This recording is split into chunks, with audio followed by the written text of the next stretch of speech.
We've just reviewed this flowchart, and we're focusing in chapter 3 on compounds, molecular compounds such as water, and ionic compounds such as table salt, sodium chloride.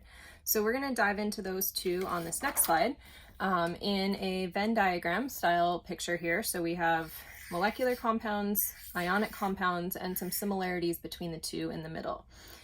So in the middle here we have some vocabulary words. We'll start with the similarities.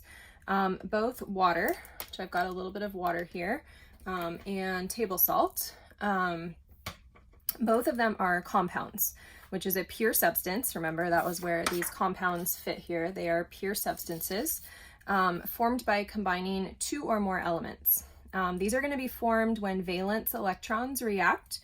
So those outer electrons that we learned about in chapter 2 are the ones that are forming these compounds. When I see these dots here, those dots are going to represent those valence electrons. Also, in both of these types of compounds, the elements are combining so that they're more stable. Remember back in chapter 9, elements decayed, if they were radioactive, they decayed to become more stable. So that's how nature moves naturally, is to become more stable. And these will also combine so that they have full outer electron shells. And that's often going to be an octet, those full outer shells.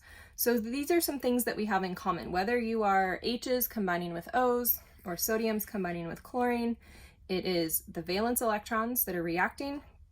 And the whole point of changing your life is so you can be more stable and have that full outer electron shell.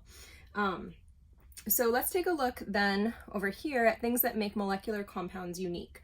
So first of all, here's a bunch of examples. H2O, water, which I've got a bit of here, carbon dioxide, and then C6H12O6, that's glucose. And you want to think that's going to look a lot like table sugar. It's just about half the size of the molecule if you go down to the molecule size. So those are some examples of molecular compounds. And then remember from chapter 1, we had these triangles just to help us take 3 different perspectives on the same problem. So here's my macroscopic water, all right? It's a liquid at room temperature right now. If I look at water as particles, I have my oxygen and 2 hydrogens, and we will also in this chapter be using models to see those particles. And then symbolically, a couple ways we can write it. We can write it as H2O, that's a chemical formula, and then this is what we call a Lewis structure, and we'll be learning more about those in a little bit here in the chapter. So that kind of helps me see where the electrons are. So some statements we can make about these molecular compounds that are held together with covalent bonds. In these compounds, like we said on the last page, we share electrons. In these compounds, we can see that there's no ions or no charged particles. So see the H2O here? There's no positives and negatives. So the way that I put that into words is I say no ions. At room temperature, so 25 degrees C or so, water, for example, is a liquid. Carbon dioxide is a gas. That's what we breathe out.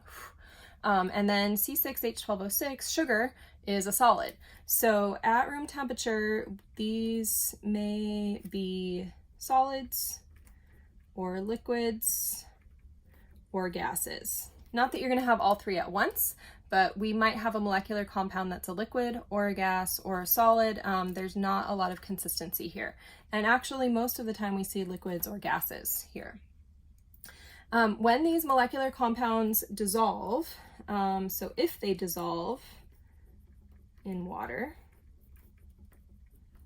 because not all of them do, but if they dissolve in water, most of them do not conduct electricity. And that goes back to the fact that in this molecule, there are no charges, and you need charges to conduct electricity. So if I dissolve molecular compounds in water, they don't conduct electricity. And then finally, one last feature to know, the formula, this is my formula here, H2O. So the formula tells us the number of atoms in one molecule. So for example, H2O says 2 hydrogens and 1 oxygen. So those are some things that are specific to molecular compounds. Now let's look on the other side and see what's specific to ionic compounds. And we're going to be kind of contrasting here, right? This is my compare similarities and the contrast here. So where molecular compounds share electrons, ionic compounds transfer electrons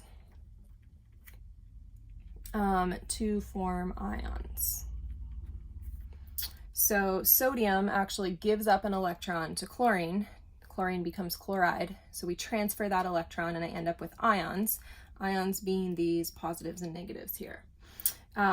Instead of having no ions, we definitely have ions here. We have cations, which have positive charges, and we have anions, which have negative charges. I see the little positive in the middle of cation, and then anion is full of N's or negative charges. So we have cations and anions.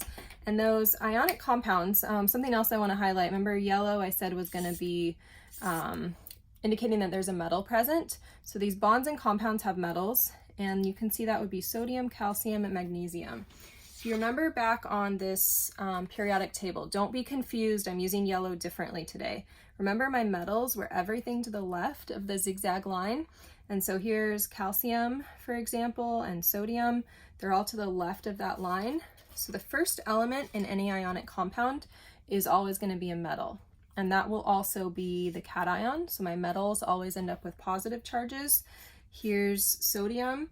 And if I can look at this triangle here, I kind of skipped past that, but we know what table salt looks like, right? If I shake some into a container here, it's these little white squares. That's my salt crystals there. So that's what they look like macroscopically. At a particle level, here's one of these crystal lattices. So I don't find a sodium and a chlorine, I actually find all kinds of them bonded to each other. And the sodiums would be the little clear balls here, so every other atom is a sodium. And then symbolically, I would just write the formula like you saw I wrote up top here. Okay, but highlighted in yellow, yellow is my metals again.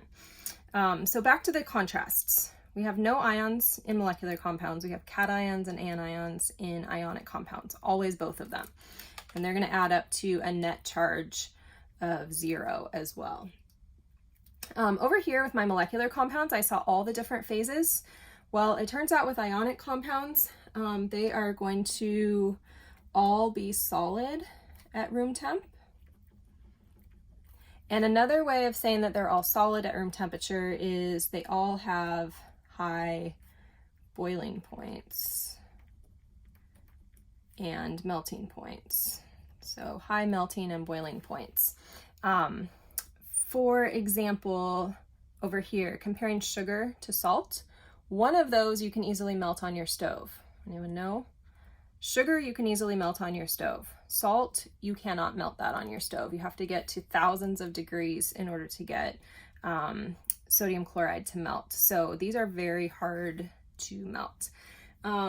Next comparison, if molecular compounds dissolve, they do not conduct electricity. But over here, most of these dissolve. Most ionic compounds dissolve in water. And when they do dissolve, they conduct electricity, which means that we have a word for that, which is electrolytes. So you can imagine if sodium positive and chloride negative go into water, I'm going to have that positive charge and negative charge present in the water, and that's called electrolytes. So if you work out and you replace and replenish your electrolytes, you are consuming something like sodium chloride to give those charges back and help all your nerves work correctly. One final thing, here the formula told us the number of atoms in one molecule. Over here with ionic compounds, it's a little bit different. So the formula tells the ratio of atoms, or ions really, in a lattice. So rather than the exact number of atoms, H2O, here we're saying, well, in this lattice, because that's the only way we find ionic compounds, in this lattice, there's 1 sodium and 1 chloride. And there are subscripts down here. Ones are always inferred, so this is a 1-to-1 ratio of sodiums to chlorides. So that's what our formula tells us here. So that's a compare and contrast. For the next few slides, we're gonna look more at ionic compounds and specifically look at some of their names and formulas.